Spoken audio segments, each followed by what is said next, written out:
전도자 라인하르트 본케 목사님의 책을 읽어드립니다. 12가지 이야기가 나와 있는 책 가운데 하늘나라 가족잔치라는 책입니다. 하늘나라 가족잔치. 편의상 그의 이름을 네이턴이라고 부르겠지만 그는 나타샤나 조한이나 영희 등 다른 누구라도 될 수 있다. 그는 우리 집회에서 앞으로 나와 주님을 영접한 수백만 명의 남녀들 중 한 사람이다.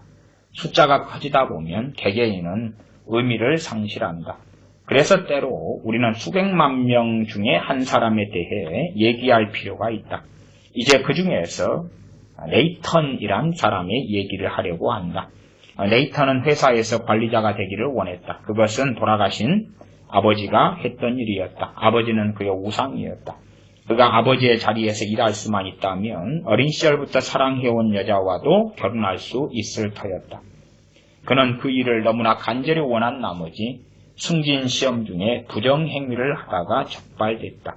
그 불명예가 사람들에게 다 알려져서 그는 손가락질을 받았고 일자리를 잃었고 평생 사랑해온 여자와도 약혼이 깨졌다.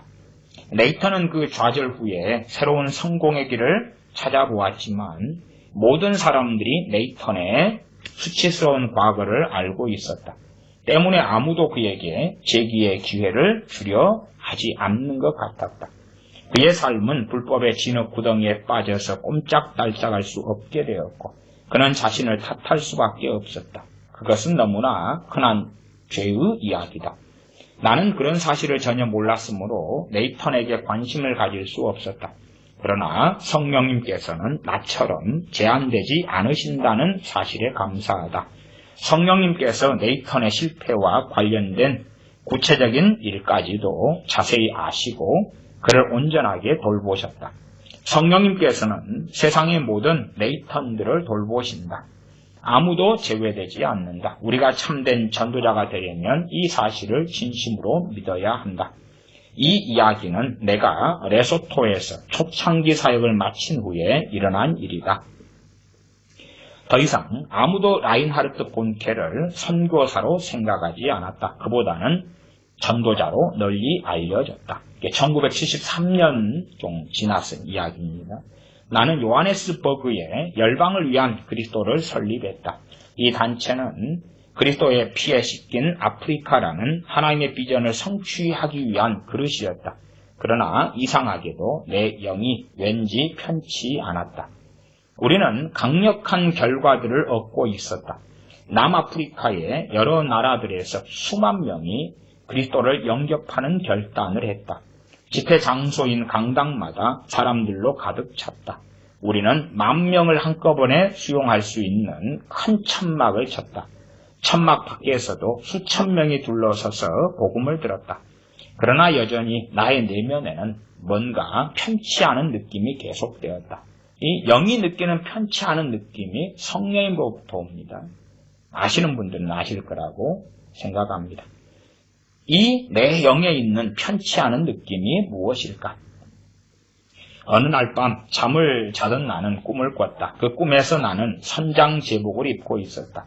나는 거대한 배의 함교 위에 서 있었다. 나는 키를 붙잡았다. 엔진실로부터 올라오는 강력한 진동이 내 손에 전해졌다. 내 발밑의 가파는 바닷물을 가리며 전진하는 거대한 선체와 함께 움직였다. 그 배는 바다 위의 도시와 같았다. 제2차 세계대전 중에 악명 높은 독일 비스마르크 전함에 견줄 만큼 컸다. 그러나 자세히 보니 그 배는 내가 예상한 것처럼 넓은 바다 위에 떠 있지 않았다. 꿈속에서 나는 한밤중에 아프리카에 굽이치는 강을 따라 올라가는 배를 조종하고 있었다. 캄캄한 밤이라 잘 보이진 않았지만 강이 굽이진 것을 알 수 있었다. 게다가 상류로 올라갈수록 강폭은 점점 좁아졌다. 나는 이 거대한 배가 파국을 맞이할 것임을 깨달았다. 이 강을 돌아서 나올 방법은 전혀 없었다. 우리는 위험천만한 강 위에 있었다. 나는 재난을 피해 돌아 나올 수 있을지 살펴보았지만 수로가 너무 좁았다. 돌아갈 길이 없었다. 게다가 앞으로 나아갈 수도 없다는 것을 깨닫자 뒷머리가 쭈뼛댔다. 진퇴양난이었다. 꿈속에서 나는 식은땀을 흘렸다. 모든 것이 너무나 갑작스럽게 위기에 봉착했다. 내 배가 피할 수 없는 재난에 점점 더 가까이 다가가는 것을 보면서 키를 잡은 내 손이 덜덜 떨렸다. 절박해진 나는 엔진을 껐다. 엔진은 잠잠해졌지만 너무 늦었다. 관성 때문에 우리는 앞으로 계속 나아갔다. 갑자기 쇠가 바위에 긁히는 소름 끼치는 소리가 들렸다. 선체가 깨어져 큰 구멍이 생겼다. 비스마르크 크기의 거대한 전함은 한밤중에 기울어져 멈췄고 아프리카의 좁은 강둑 사이에 꼼짝달싹 할 수 없이 갇혀버렸다. 나는 그 자리에 얼어붙은 채 찰싹거리는 물결 소리와 어둠 속 오지의 풀벌레들 합창 소리에 젖어들었다. 잠을 깨어보니 침대보가 땀으로 흠뻑 젖어 있었다. 내가 방금 하나님께서 주신 꿈을 꾼 것이 분명했다. 그러나 그것이 무슨 의미일까? 주님, 이것이 무슨 꿈이며 어떠한 의미입니까? 주님께서 내게 말씀하셨다. 그 배는 너의 단체, 열방을 위한 그리스도, Christ for all nations를 나타낸다. 주님, 저희가 그런 궁지에 지금 빠졌습니까? 아니다. 그 말씀을 듣고 나는 크나큰 안도감을 느꼈다. 그래도 우리는 여전히 위험한 상황에 처해 있었다. 파선을 피하려면 어떻게 해야 하는지 주님의 말씀에 조심스럽게 귀를 기울여야 했다. 나는 주님께서 나의 영에 말씀하시는 것을 들었다. 큰 전함에는 화력 이상이 필요하다. 기동성이 필요하다. 예, 맞습니다. 나는 동의했다. 배가 강둑 사이에 끼이는 것을 피할 수 없음을 깨달았을 때 얼마나 간담이 서늘했는지 나는 기억할 수 있었다. 놀라운 화력을 가진 그 배가 평범한 두 강둑 사이에 끼어 움직이지 못하는 상황이 됐었다. 주님께서 내게 말씀하셨다. 전함은 훌륭한데 너희의 기반은 너무 좁고 작다. 내가 너희를 위해서 강을 넓혀야 지나갈 수 있다. 내가 열방을 위한 그리스도의 기도 동역자들을 더하겠다. 한 명의 기도 동역자가 더해질 때마다 강이 1cm씩 넓어질 것이다. 이제 내 영이 왜 편치 않았는지 이해할 수 있었다. 하나님께서 내가 미처 몰랐던 문제를 경고하고 계셨다.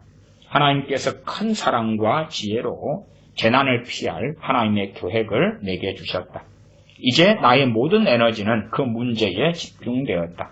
나는 하나님께 순종하여 강을 넓힐 새로운 기도 동역자들을 모을 방법들을 찾을 것이다. 기도, 요즘 말로 한다면 중보기도의 중요성이 나와 있습니다. 실제로 이제 많은 중보기도자, 기도할 자원들을 신사도 같은 사람들이 가져가 버렸고, 나아가서 한국교회는 역사적으로 끊임없이 교회 목회자들이 자신을 위해서, 자기 교회를 위해서 그렇게 기도해달라고 많이 외쳐왔습니다. 아마 한국교회처럼 그 많은 목회자들이 열심히 기도를 받은 사람들은 별로 없을 것 같습니다. 끊임없이 자기를 위한 기도, 목사 자신을 위한 기도로 채워왔습니다. 아마 그 목사가 바른 뜻과 바른 마음을 가지고 하나님을 섬겼다면 그 기도는 충분히 역사했겠지요. 그러나 잘못된 길을 걸어가는 사람을 위한 그 기도가 어떻게 역사할 수 있을까? 그래서 우리가 여러 기도 요청들을 신약 서신서들에서 발견합니다. 사도 바울이 교회들의 기도 요청을 하지요. 나와 힘을 같이하여 기도를 도와달라. 나로 담대히 하나님의 말씀을 증거할 수 있게 해달라. 기도 요청합니다. 나중에 기회가 되면 그런 본문들로 설교하려고 생각하고 있습니다. 참으로 성령님께서 인도하시고 역사하시고 또한 바르게 그렇게 주님의 사역을 감당하는 이들을 위한 기도가 가치 있으며 효력이 있지요. 그래서 라인하르트 본캐 목사님에게 기도 동역자들이 필요하다라고 가르쳐 주신 것입니다. 저도 일단은 선교지에서 선교 사역 이전에 먼저는 한국어로 말씀 사역을 인터넷으로 하기 때문에 여러분들이 유튜브 인터넷 말씀 사역을 위해서 기도로 함께 동역해 주시기를 부탁드립니다. 계속 내용을 읽어가겠습니다. 내가 새 방향으로 일을 추진하고 있을 때에 네이턴이라는 사람의 삶이 그렇게 좌초되고 있는 줄 몰랐다. 승진해서 관리자가 되고 존경받는 가장이 되려던 그의 꿈은 산산이 무너졌다. 그는 자신의 수치를 딛고 일어서려고 애썼지만 모든 면에서 철저히 실패했다.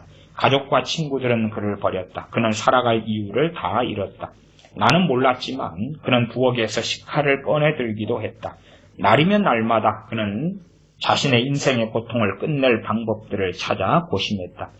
그는 다른 사람들이 어떻게 손목 동맥을 끊어서 영원한 잠에 빠져들었는지를 묘사한 책 한 권을 읽었다. 그것은 그에게 천국의 소식 같았다. 그는 무너진 삶을 회피하고만 싶었다. 나는 듣지 못했지만 네이턴은 그의 침실에서 혼자 흐느끼다가 손목에 칼을 댔다. 큰 전함을 탄 내 귀에는 엔진이 돌아가는 소리만 들렸고 온 아프리카가 구원을 받을 것이다 라고 나 자신이 반복해 말하는 소리만 들렸다. 나는 그 배가 강을 올라가는 것을 보고 흥분했다. 내 일은 열방을 위한 그리스도를 이끌어 그리스도의 피에 씻긴 아프리카를 보는 것이었다. 나는 네이턴의 절규를 듣지 못했다. 그러나 성령님은 들으셨다. 그리고 내 사역의 강을 넓히도록 도우셨듯이 고뇌하는 네이턴을 돌보셨다. 누군가 내게 어떤 조참 모임에 참석할 것을 권고했다. 나 말고 다른 전도자가 주최해서 식사를 제공하는 모임이었다. 그때 나는 묘안을 얻었다. 그 하나님의 사람, 기도회 동역자들을 거기에서 얻기로 묘안을 얻었다. 그 하나님의 사람은 사람들 특별한 식사 자리에 초청하여 자신의 비전을 제시하고 손님들에게 기도 동역자가 되어달라고 부탁했다. 성령님께서 나도 그렇게 해야 한다고 말씀하셨다. 요하네스버그에서 내가 아는 가장 좋은 호텔은 칼튼이었다. 나는 동역자들에게 최고의 대접을 할 수 있기를 바랬다. 우리는 그 호텔의 조찬 모임을 예약했다. 나는 남아프리카 공화국 전역에 가장 훌륭한 기독교 지도자들에게 초청장을 발송했다.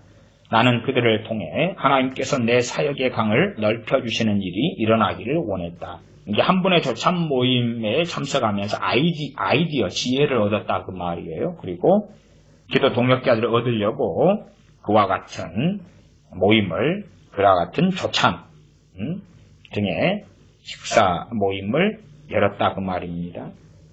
호텔에 조참 모임을 예약했다. 놀랍게도 많은 분들이 자리를 빛내줬다. 주변 테이블에 앉은 내 마음은 그들이 보여준 호응에 대한 감사로 부풀었다. 남아프리카 공화국 당시에는 이제 요하네스버그에가 이 열방을 위한 그리스도 선교 본부가 있었을 때입니다. 나중 돼서 85년인가 됐을 때 독일로 선교 본부를 옮깁니다. 그 큰 연회실에 어느 테이블에도 빈자리는 없었다. 나는 그 지역의 모든 교단들과 사역단체들에서 온 훌륭한 일꾼들의 얼굴을 돌아보았다. 전에 나를 비판했던 사람들도 거기 있었다. 주의 종들 가운데서 이제 사역을 방해하고 비판하고 이런 사람들도 있었죠. 그들은 전에 나에 대해서 안 좋은 말들을 했었지만 이제 우리의 사역을 지원하고 싶어 했다. 그리스도인 사업가들, 정치인들, 목회자들, 친구들, 사역단체 임원들의 얼굴이 보였다. 이 축복된 우리의 지원을 받는다면 열방을 위한 그리스도는 이미 복음의 큰 배가 된 것이라고 나는 생각했다. 사실상 선교단체나 선교사역에 있어서 첫 번째가 전도지만 많은 경우는 교회를 세우는 것으로 바뀌어져 있습니다. 그렇기 때문에 열방을 위한 그리스도가 교회 이전에 복음을 증거하기 때문에 많은 선교사들하고 사실은 충돌할 일은 별로 없죠. 더군다나 지역 목회자들 같은 경우는 복음이 전파된 다음에 이제 주님을 믿고 결신한 사람들이 연결해 주기 때문에 자기들의 교회가 성장하고 커지고 양육할 사람들이 많아지는 것이지요. 아마 열방을 위한 그리스도가 복음 전파에 주력하지 않고 그것을 통하여 교단을 만들거나 교파를 만들거나 지교회를 세우거나 그랬다면 사실은 사역은 심각한 충돌이 있었을 거라 저는 그렇게 예측합니다. 계속 읽어갑니다. 그리스도인 사업가들, 정치인들, 그리스도인 목회자들, 친구들, 사역단체 임원들의 얼굴이 보였다. 이 축복된 무리의 지원을 받는다면 열방을 위한 그리스도는 이미 복음의 큰 배가 된 것이라고 나는 생각했다. 손님들에게 아침 식사가 대접되었고 훈훈한 교제의 시간이 이어졌다. 실내에서 웅성웅성 정겹게 대화하는 말소리가 유리잔들과 은그릇들이 부딪히는 경쾌한 소리와 어우러졌던 것을 나는 아직도 기억할 수 있다. 이 모든 것이 향후 몇 년간 열방을 위한 그리스도를 통해 수백만의 영혼들이 구원될 비전 제시를 위한 일이기에 나는 감동했다. 식사가 마무리되고 나는 비전을 제시할 시간이 되었다. 나는 일어서서 단상으로 걸어갔다. 다시 한번 내 마음은 부풀었다. 나는 참석해준 손님들에게 감사했다. 그들이 우리에게 관심을 가지고 조찬 초청에 응답해준 것이 크나큰 영광이라고 말했다. 그리고 나는 우리의 기동성을 키워야 한다는 하나님의 계획을 제시했다. 우리의 기도 동역자가 되어줄 것을 부탁할 시간이 됐다. 갑자기 성령님께서 내게 속삭이셨다. 구원 초청을 하라. 나는 말을 하다가 멈췄다. 내가 잘못 들은 것 같았다. 이 사람들은 불신자들의 무리가 아니라 그리스도인 지도자들이었다. 만일 내가 구원 초청을 한다면 그들을 모욕하는 것이 된다. 혹은 저명한 한 인물이 아직도 구원받지 않아서 이 공개적인 모임에서 응답한다면 그 사람의 위선이 드러나고 말 것이다. 성령님께서 내게 다시 말씀하셨다. 구원 초청을 하라. 이번에는 성령님의 메시지를 더 분명히 들었다. 틀림없었다. 여러분, 성령님께서 구원 초청을 하라고 내게 말씀하십니다. 오늘 같은 자리에서 나는 그렇게 하려는 계획이 없었지만 주님께 순종하겠습니다. 지금 고개를 숙여주시겠습니까? 연회실에 많은 사람들이 당황해서 헛기침을 하기도 했다. 의자를 끌어당기는 소리와 온 매무새를 가다듬는 소리와 함께 신자들의 무리가 천천히 고개를 숙였다. 이제 그들은 모두 잠잠했다. 오늘 아침에 모든 분이 자신을 정직하게 살펴보시기 바랍니다. 오늘 당신들의 삶이 끝나면 어느 곳에 영원히 있게 될지 아십니까? 당신은 그것을 확신합니까? 물론 만일 당신이 예수님을 구주로 영접했다면 몸을 떠나는 순간 주님과 함께 있게 될 것입니다. 그러나 만일 당신이 예수님을 구주로 영접하지 않았다면 하나님께서 당신에게 친히 주신 구원의 선물을 거부한 것입니다. 그렇게 큰 선물을 거부하면 어떻게 되겠습니까? 지금 이곳에서 예수님을 구주로 영접하기 원하는 분들은 손을 들어 주십시오. 구원 초청을 할 때마다 강사는 손을 든 사람이 있는지 청중에게 알려준다. 청중이 고개 숙여 기도하고 있을 때에 목사나 전도자가 손을 든 분이 있습니다 라고 말해준다. 그 말은 모인 사람들 중에 누군가가 지금까지 구원받지 못했고 손을 들어 그것을 시인했다는 의미이다. 손을 든 사람은 자신의 구원받지 못한 상태를 공개적으로 시인하는 것이다. 솔직히 말해서 이 그리스도인들 리더들은 누가 구원 초청에 응답할지 매우 호기심을 가지고 있었다. 누가 아직도 예수님을 안 믿으면서 목사고 유명한 영적 지도자고 누가 그런가 예수님을 안 믿으면서 사실은 주님을 안 믿었으면서 그리스도인 정치 지도자로서 어떻게 살아가는가 호기심을 가지고 있었다 그 말입니다. 만일 한 사람이라도 손을 들면 그들은 깜짝 놀랄 것이 분명했다. 솔직히 말해서 나도 매우 놀랄 것이다. 그래서 내가 손을 들어달라고 했을 때에 실내는 쥐 죽은 듯이 조용했다. 예, 손을 드셨습니다. 이제 전도자인 내가 말했다. 예, 손을 드셨습니다. 아, 여기도 여기 또 저기 예, 손을 드셨습니다. 그러고도 더 많은 사람들이 손을 들었다. 전율이 감돌았다. 그러나 그 그리스도인 내빈들이 몰랐던 사실은 그 순간 내가 하나님의 사랑과 은혜를 새롭게 크게 느꼈다는 것이다. 그것은 내가 결코 상상도 못했던 일이었다. 초참 모임에 온 손님들은 어떻게 그렇게 많은 그리스도인 리더들이 아직까지 그리스도를 구주로 영접하지 않고 있었는지 의문을 품었다. 그들 중 일부는 누가 손을 들었는지 고개를 들어 살펴보기도 했다. 지금은 중대한 순간입니다. 모두 계속 기도하시기 바랍니다. 오늘 아침 이 자리에서 성령님께서 많은 심령들에게 말씀하고 계십니다. 우리는 성령의 역사를 놓치지 않기를 원합니다. 나는 이어서 말했다. 손을 든 분들은 여기 제 앞으로 나오시기 바랍니다. 지체하지 마십시오. 당신이 오늘 아침에 예수님을 영접할 필요가 있다면 지금 나오십시오. 나는 결코 잊지 못할 것이다. 17명이 앞으로 나왔고 그중 일부는 달려 나왔다. 그들은 재빨리 연단 앞에 한 줄로 섰다. 일부는 울고 일부는 몸을 떨었으며 모두 성령의 감동으로 예수님을 구주로 영접했다. 그 다음에 나는 청중에게 말했다. 사실은 요즘에도 주님을 영접하고 단순하게 복음을 전하고 영접하는 일들이 많습니다. 문제는 실상은 가장 큰 문제가 성령의 역사하심이 없는 그러한 지적인 전달과 지적인 말로 인한 모양은 같은데 생명이 없는 그러한 그러한 영접 기도들이 많이 있습니다. 성령의 역사로 행한다면 새 생명의 구원이 나타납니다. 그 다음에 나는 청중들에게 말했다. 이제 고개를 들고 하나님께서 하신 일을 보십시오. 조참 모임 참석자들이 고개를 들었다. 그러자 그들도 아까 내가 느꼈던 것과 똑같은 전율을 느꼈다. 내 앞에 서 있는 17명은 모두 칼튼 호텔 제복을 입고 있었다. 그들은 우리가 기도 동역자들 찾으면서 잊어버렸던 간과했던 사람들이었다. 그들은 우리가 아침 식사를 맛있게 들면서 생각 속에서 제외시켰던 웨이터들이었다. 17명의 웨이터들이 예수님 알기를 원하고 있었다. 나는 그리스도인인 청중을 바라보며 말했다. 이 일을 위해서 우리가 여기 온 것이었습니다.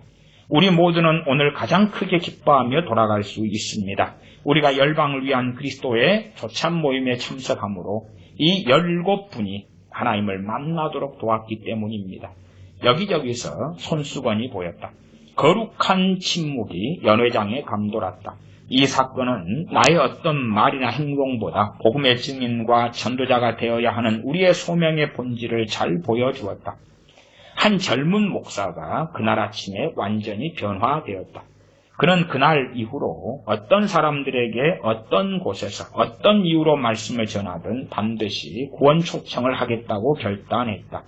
그렇게 신실하게 복음을 전하면 반드시 열매를 맺게 되어 있다. 마침내 그의 교회는 그 도시에서 4만 명 이상이 모이는 교회로 성장했다. 나는 그 17명의 웨이터들의 영접 기도를 이끌었다. 그 다음 그들과 일일이 인사하고 악수하며 이것이 주님과의 관계의 끝이 아니라 시작이라고 말했다. 나는 마지막으로 줄 서 있는 젊은 웨이터를 만났다. 나는 그의 손을 잡았다. 성함이 어떻게 되시나요? 예, 네이턴입니다. 네이턴 씨, 하나님의 가족이 되신 것을 축하합니다. 그는 고개를 끄덕였고 눈물을 흘리며 나에게 환하게 미소 지었다.